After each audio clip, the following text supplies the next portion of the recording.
Hello and welcome everyone to this game review entitled Endgame Magic, which takes place in 1927 in a world championship match between two chess legends, Jose Capablanca, who was the current champion at that time, and the challenger Alexander Alekhine. And let's check this game out. And it's kind of long, so I'll try and get through it quickly here. Let's see. So they start out with Capablanca, who had the white pieces. He plays d4, and Alekhine responds. So it looks like right away we have Queen's Gambit, and play will revolve around the control of the center here, and especially this d5 pawn. So already white is attacking this more valuable d5 pawn with a c4 pawn on the side. So the pawn is defended, and now we have knight to c3, developing a piece and putting more pressure on this d5 pawn. And Alekhine responds by protecting the pawn. So we just see this massive build up here on this d5 pawn. And now bishop to g5 is played, and that indirectly attacks this d5 pawn by putting pressure on one of the defenders of this pawn. Now the knight is pinned to the queen and cannot move to help defend this pawn. So the f6 knight is backed up by this other knight. So we see how everything is revolving around this d5 pawn. And now e3 is played. So this fortifies white's d4 pawn, and it also allows this bishop to be developed, and the bishop can also defend this c4 pawn if it is captured by the d5 pawn. So the game continues with c6, putting more defense on this d5 pawn. And now knight to f3 is played. So now we just have another developing move by Capablanca. And queen to a5 here. So this is an interesting move. It is part of the Cambridge Springs defense variation of the Queen's Gambit declined. So this queen puts another piece defending this d5 pawn, but also it puts pressure on this g5 bishop, as we'll see here as how this plays out. So knight to d2, swinging back here to help defend the c pawn, but also to protect this e4 square from the knight jumping down here. And this also kind of blocks any pin on this knight by the queen. So a lot going on in this position. Now the bishop swings down here and puts more pressure. So we have a queen and a bishop battery just lining up here on the c3 knight and the d2 knight and aimed at the king. So now the queen moves up here to help defend this c3 knight here. And then d takes c4 is played. So finally the pressure has been released here in the center, and now this leaves a discovered attack also on this bishop. As I mentioned earlier, the queen down here on a5 was lining up on this g5 bishop as well. So white wants to capture this pawn and keep the material even, but first he must do something about this bishop. So he captures, forcing black to recapture and not giving him time to defend this pawn. And so now white is able to capture the pawn and attack the queen at the same time.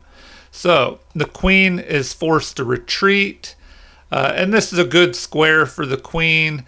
It keeps an eye on the king side here. It prevents this knight from jumping in here, possibly, but although the bishop is covering that right now. Now we have a3 attacking the bishop retreats, and g3 is played, which will allow, well, it'll allow the bishop to move up here to g2, but it also can cut off the queen and bishop battery here from maybe lining up on the king side. So black castles to safety, and now g2 is played. So that was the point of pushing this g-pawn forward to allow the bishop to jump in here. And now white is ready to castle. So we have bishop to d7, just developing another piece. Although the computer prefers a pawn push here, just pushing this c-pawn forward. And it says that's the best move, but, you know, by a small difference. And now Capablanca, who maybe sensed that that was a good move, pushes his pawn up here to stop this c-pawn from pushing forward. And b6 is played to try and renew the threat of pushing this pawn forward and exchanging off here. So white just castles, and now a5 is played. Black gains space on the queen side, threatens this b pawn, and Capablanca just responds with knight to e5. A great outpost for his knight, moving into black's territory and attacking the bishop here, threatening to get rid of this bishop pair that Alekhine has. So we notice that white does not have the bishop pair any longer, and the side that has a bishop pair, it's usually an advantage. So if you have lost your bishop pair and your opponent still has both of their bishops, it's usually a good idea to exchange off one of those bishops to make the defense easier against them, unless the board is really constricted and the bishops are not doing too much and you want to keep your knights on the board. Then maybe it would be better to exchange off your lone bishop for one of their bishops and try and keep your knights. But here the position is probably going to open up a little bit, especially after exchanges here. So after a takes b4, the computer recommends knight to b5 here as the best move, which is able to be played because this pawn cannot capture the knight, or the queen would just capture black's queen. So this pawn is pinned to the queen, and the queen is under attack, so the queen would have to retreat. So this is what the computer recommends as keeping the game, you know, slightly in white's favor here. But the second best move, let's go back here. The second best move was just to capture, which is what Capablanca does here. And this allows an exchange off of the rooks. But white has control now of this open A file. Although, you know, what can this rook do here? Maybe not too much, because the rook is covering a8, the queen is covering a7. You know, maybe he could go to a6 here and try to put pressure on this pawn. But the game continues with rook to c8. So doubling up here on the c file, maybe preparing to push this pawn forward and break these pawns up.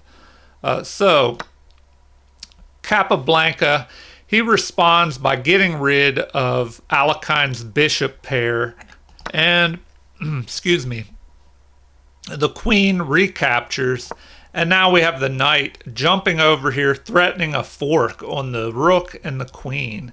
And so we have queen to d8, just retreating and guarding this pawn here on b6. So queen to b3. The queen moves off of this line. That way, if the pawns are exchanged here, this rook would have been lined up on the queen.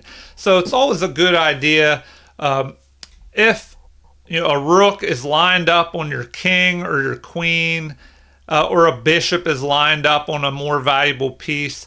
Often it's a good idea to get out of the way of that, even if there are pawns and pieces in between, because if there's a big exchange, then that could become a problem after all the pieces are moved out of the way and a less valuable piece is attacking one of your more valuable pieces. All right, so a knight to d5 is played, and now we have b5 pushing forward here. The computer says this is the best move, and the game continues with c takes b5. So now black is left with this isolated pawn here, well, two of them, but first we have the queen capturing this one. And now black has this lone isolated pawn, which can become a weakness here. So rook to a8 is played here, pinning this knight to the rook. So now we have rook to c1, trying to take control of this open c file here, and rook to a5 attacking the queen. So the queen moves, doubling up on the c file here, and now we have bishop to a3 attacking the rook. So the rook just moves away, although the computer recommends c2 here, but that would be interesting. That could possibly allow a fork of those two pieces, although maybe I'll take a look at it here. Let me go back. Rook to c2. So if rook to c2 were played, the recommended, actually, looks like, see here the computer is conflicting with itself. It's showing rook to b1, which is what Alekhine did, but then after I make that move, it recommends the rook to c2. But that would allow a fork, so obviously Alekhine didn't want to deal with that. So he just goes after this weak and isolated pawn here. And now bishop to f8 is played, and the computer says that this is a mistake. So the computer preferred b5 instead, pushing forward and attacking the knight. And so after the knight would move, we would have bishop captures, queen captures. The pawn would start pushing forward. The queen would move as it is under attack by the rook. But the queen and rook will keep an eye on this pawn. And so after capture, queens could be exchanged, and the game would kind of progress to this, where white would still be ahead by one pawn, but at this point there would only be rooks on the board, and so this would be kind of a tough game. Maybe not for Alekhine, but it could be kind of a drawish game with just rooks on the board. All right, so let's go back and see what actually happened in the game. So computer says that bishop to f8, that this is a mistake by Alekhine, and we'll see how the game progresses now. After bishop takes d5, which this is given as a great move here, getting rid of that strong knight in the center. After the rook recaptures, well, now we have the knight just capturing this pawn here. All right, so now we're finally entering into the endgame magic of this game, where Capablanca, he was known as a great endgame expert, so I'm sure he wanted to lead the game into this endgame territory that he was more comfortable with, whereas Alekhine was known as a more of a tactician and attacker. He probably wanted to avoid exchanging down into an endgame and wanted to keep pieces on the board to try and get some type of attack going against Capablanca. So, white is ahead now by a pawn. The queen is attacked here. So the queen must move, and queen to b7 is played. Now h5, a good move here, taking up territory, maybe threatening to play h4 and try and exchange off pawns. As you know, if pawns are exchanged off, if you're behind in material, it's usually a good idea to exchange off pawns, as it is more difficult to win when there are less pawns that have a chance of promoting. And the side that is winning wants to avoid exchanging the pawns to use them in the end game, but try and trade off the pieces. All right, so we have knight to c4 here, attacking the rook. So the rook just retreats, but counterattacks the queen. And now we have queen to e4, taking up a nice space in the center here, cutting off the king's escape to h7. If there were any later back rank attacks by the rook. Now we have queen to c7 is played here, although the computer prefers rook to d5, which would stop maybe this d pawn from pushing forward. And usually when you have a pawn majority, it is good to push the unopposed pawn forward because there's nothing in front of it to stop it unless a piece is placed there. That's why rook to d5 may have been a good move. But that could be the plan. Push your unopposed pawn. If this one captures, well, then next you will try and push this unopposed pawn and so forth. But now we have knight to e5, a good outpost for this knight, attacking the rook. But maybe the knight could be driven away by f6, but that could also weaken black's king side here and make it a little easier for white to put pressure on the king. So we have queen to c8, and the computer says this is a blunder. So I'm not quite sure why Alekhine played this move. The computer says the best response would be just to capture this rook and go ahead in material, ahead the exchange, this knight for a rook.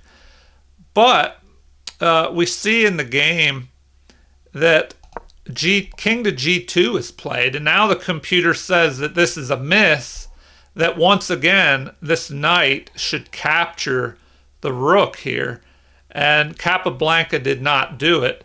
So the only thing I can figure is that Capablanca felt that this was such a monster knight in this position, putting pressure on the king side along with the queen, that he just wanted to keep this knight here and try and use it to create problems.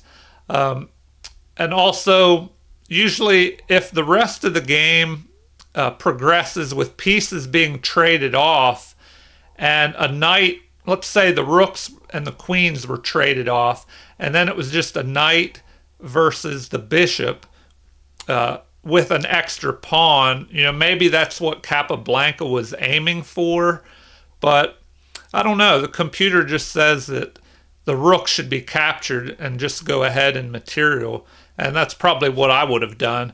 But Capablanca was one of the greatest endgame masters of all time, so I'm sure he had his reasons why he didn't capture here. So now we have the bishop moving here, and this shows as a blunder because once again the computer feels that this rook needs to move away so it cannot be captured. But perhaps Alekhine also felt that this knight was such a monster here that he just wants to trade it off, whether it means letting this knight capture his rook, or using the bishop to get rid of this knight. So now, once again, Capablanca declines to capture, and just moves away here. And then we have finally rook to b7, moving this rook out of the way so it can't be captured, putting it on an open file. But now we see that the computer recommends as the best move is to just get rid of that monster knight by attacking here.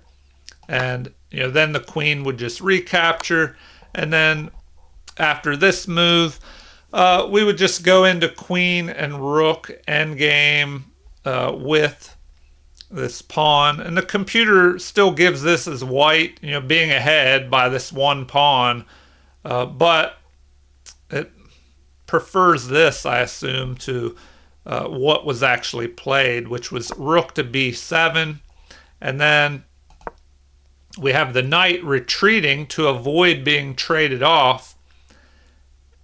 And now bishop, or excuse me, not bishop, but pawn to g6. So this just fortifies this pawn here on h5, gives the king a little bit more breathing room in the end game.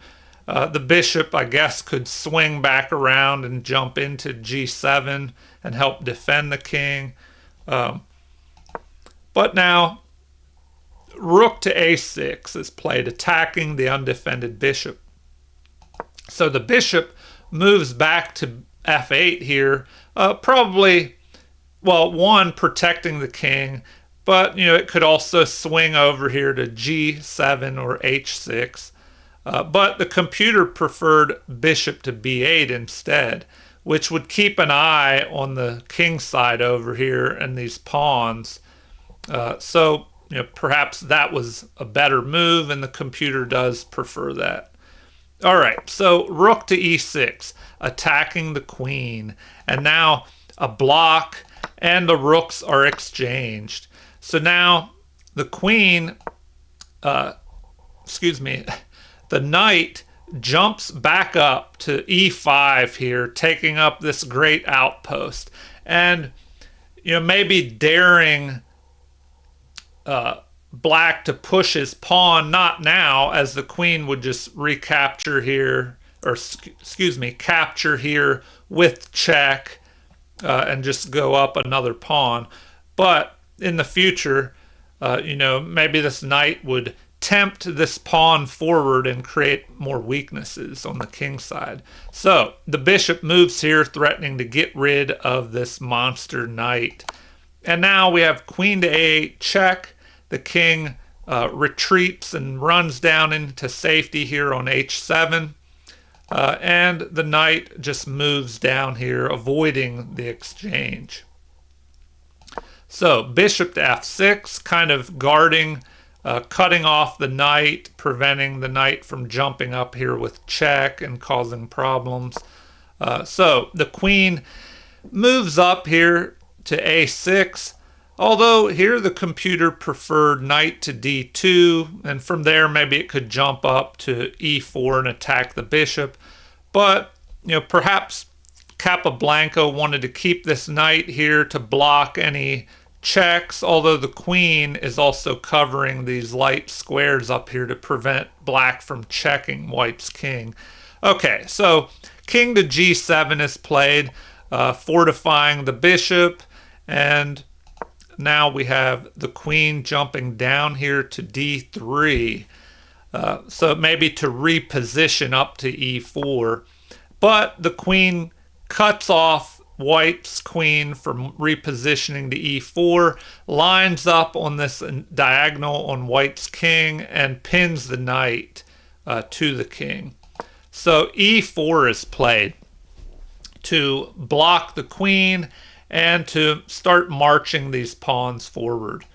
And now the queen moves up here to help defend this d5 square, and we have h6.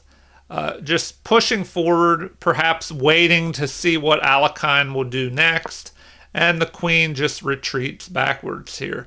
So d5 is played now, pushing forward the unopposed pawn. After a recapture, the pawn recaptures, and we have a passed pawn here. So now the queen moves down, attacking white's queen, and the queen is exchanged off. Although it looks like the computer prefers queen to d1, just moving down here, keeping an eye on the pawn, maybe getting ready to help push that pawn forward. Although, if that were played, the queen could probably just stay on this diagonal and move down to a1 and attack the queen again. So Alekhine just trades off after the bishop recaptures. Now we have the final part of this endgame with a knight versus a bishop, but there's a passed pawn in the center here. So how will Capablanca try and push his passed pawn, use his knight against this bishop, and what will Alekhine do here?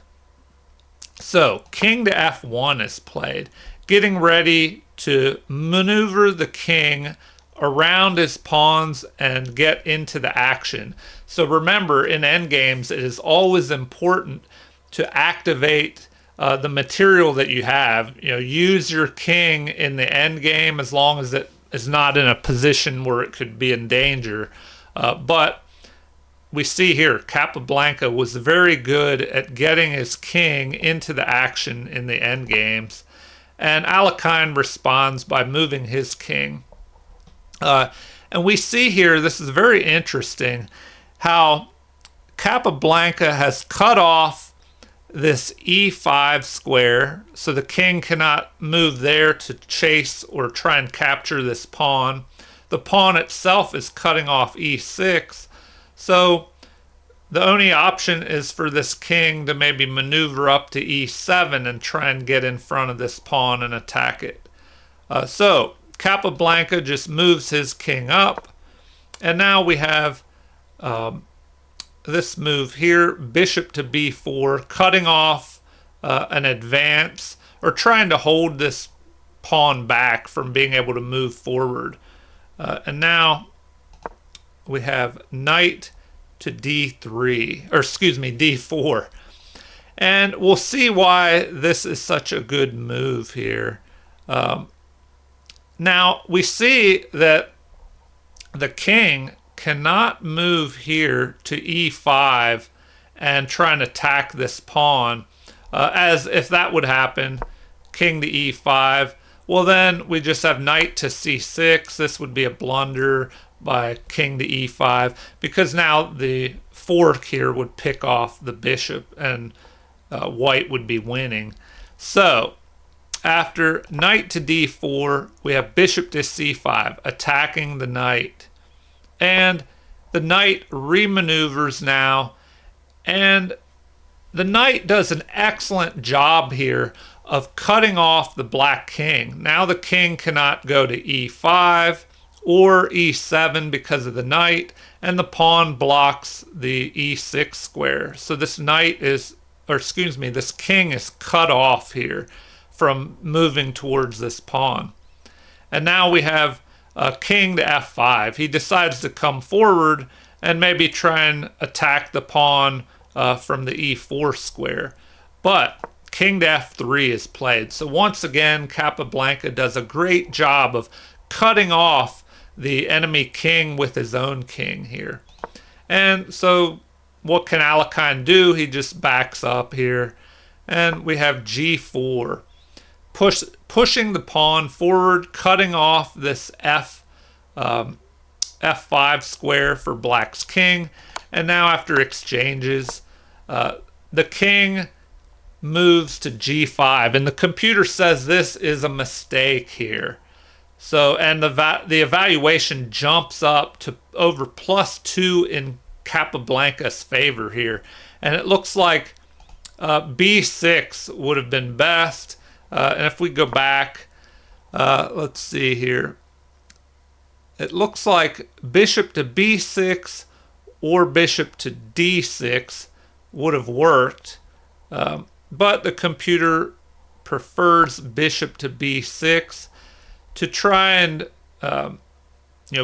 stay ahead of this pawn and prevent it from marching forward.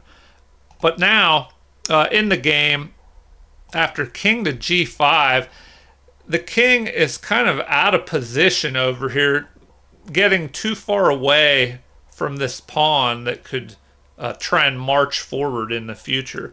And so the game continues with knight to e5, a great move by Capablanca. And so now this has a threat of pushing this pawn forward to d6. And if the pawn is captured, so we can take a look at this. Excuse me. It's black's turn now. But the threat here in the future is pushing the pawn forward. If the bishop captures, the knight could fork the bishop and the king here. And so bishop to d4 was played, just attacking the knight. But the computer says this is an inaccuracy, and the evaluation jumps up even further in white's advantage here. Bishop to a3 was the preferred move, but then this could lead to d6, and once again the bishop cannot capture the pawn, or we have a fork here. So the king would have to move up, attacking the knight.